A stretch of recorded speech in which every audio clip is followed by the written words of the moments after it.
کہ میرا باپ فوت ہو گیا ہے، اسے غسل دینے کے لیے کوئی بندہ تلاش کرنا ہے۔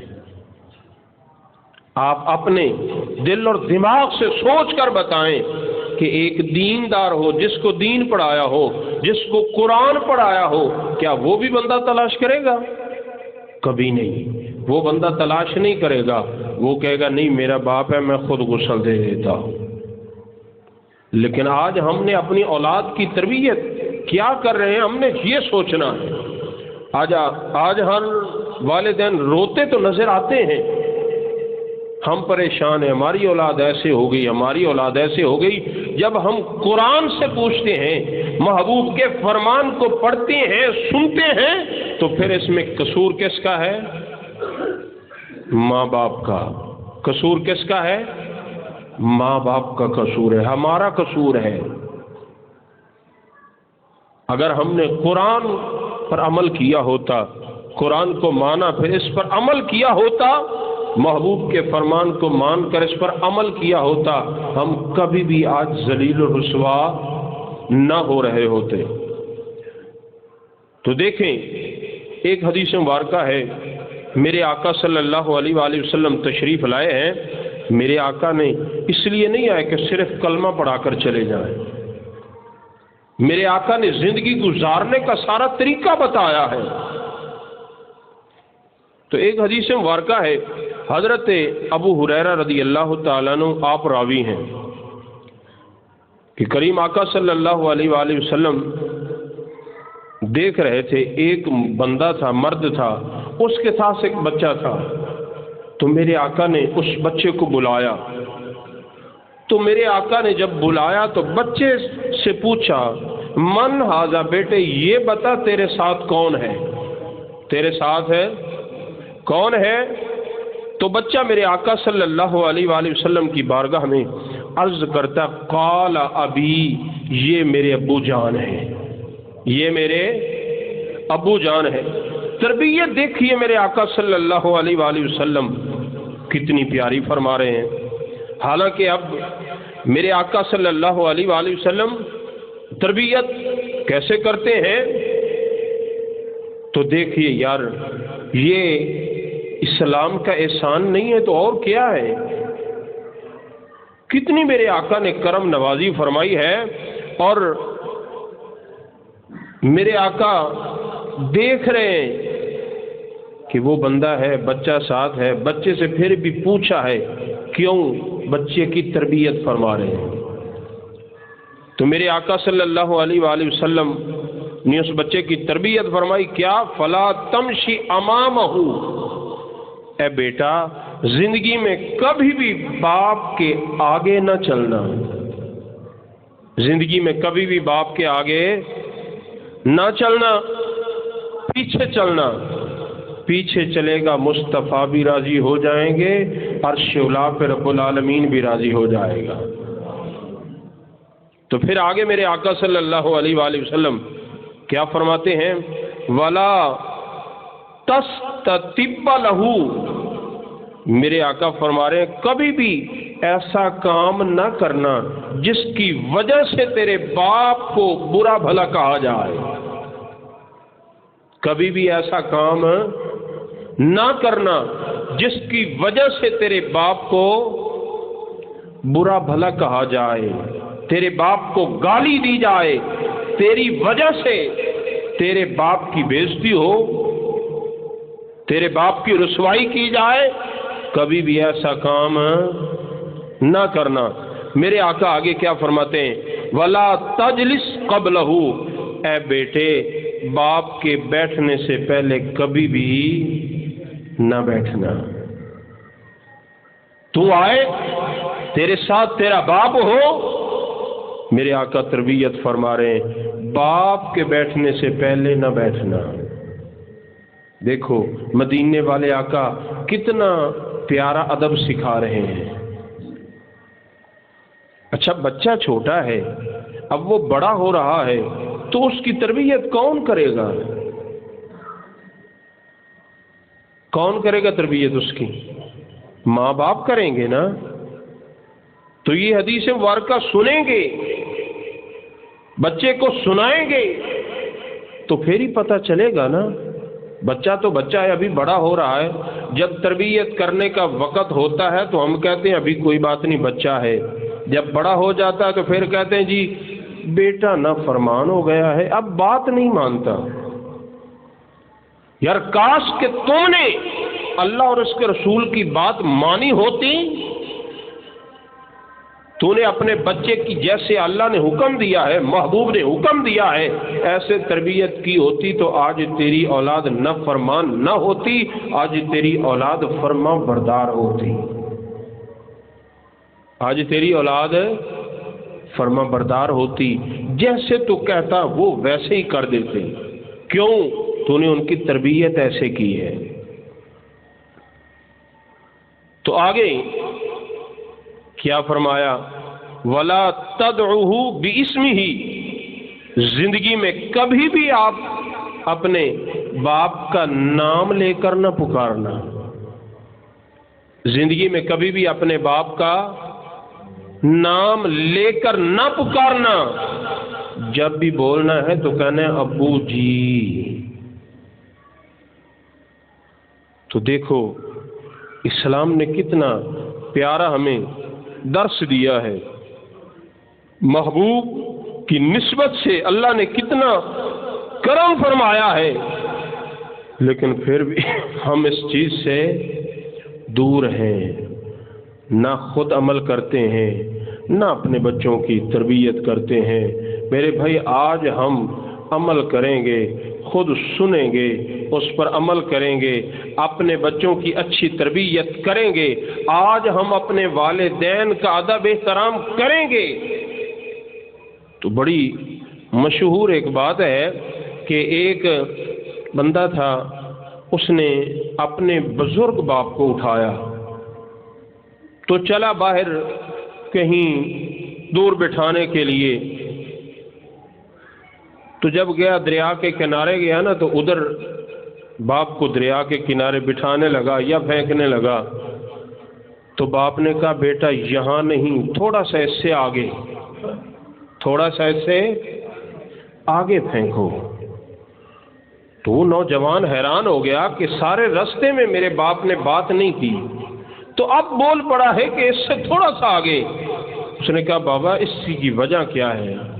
اس نے کہا اس جگہ پہ تو میں نے اپنے باپ کو پھینکا تھا، آج تو اس سے بھی تھوڑا سا مجھے آگے پھینک. تو اس باپ نے جب یہ بات کی تو نوجوان کے دل پر چوٹ لگی. یہ ایک جملہ اس کی زندگی کو تبدیل کر گیا. وہ واپس آیا، باپ کی پیشانی کو چوما، معافی مانگی. اس نے کہا ابو جی آج کے بعد آپ کی نافرمانی نہیں، آج کے بعد میں آپ کا ادب کروں گا. کیوں؟ یہ نہ ہو آپ نے اپنے باپ کے ساتھ یہ کیا تھا، آج تمہارے ساتھ یہ سلوک کیا جا رہا ہے، تو میں تمہارے ساتھ یہ سلوک کر رہا ہوں، کل میری اولاد بھی، بولیے نا، میری اولاد بھی ایسا ہی کرے گی.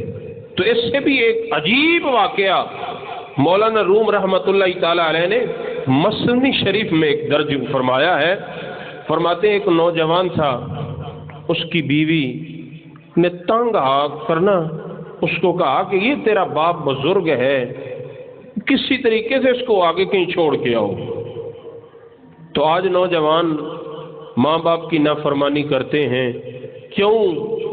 اس لیے کرتے انہیں ان کی تربیت نہیں ہوئی، انہیں پتہ نہیں ہے، کسی عالم دین کے پاس بیٹھے نہیں، سمجھا نہیں، سوچا نہیں، پوچھا نہیں.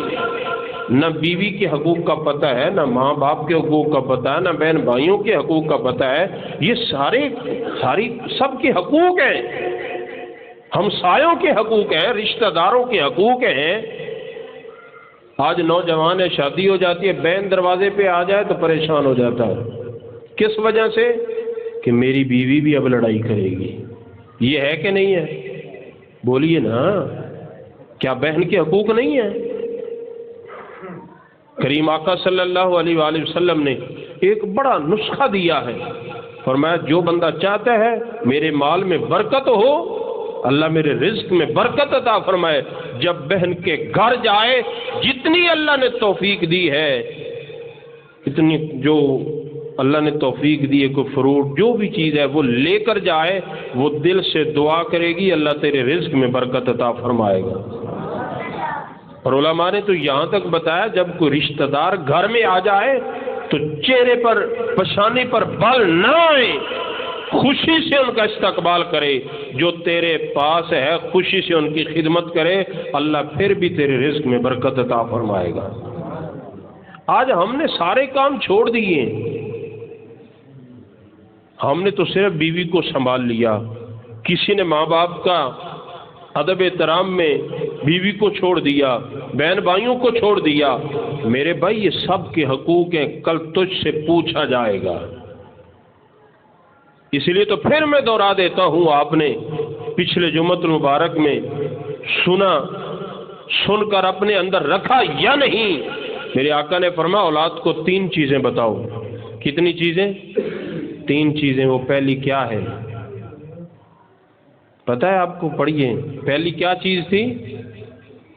بھول گئے؟ حقوق اللہ۔ پہلا کیا ہے؟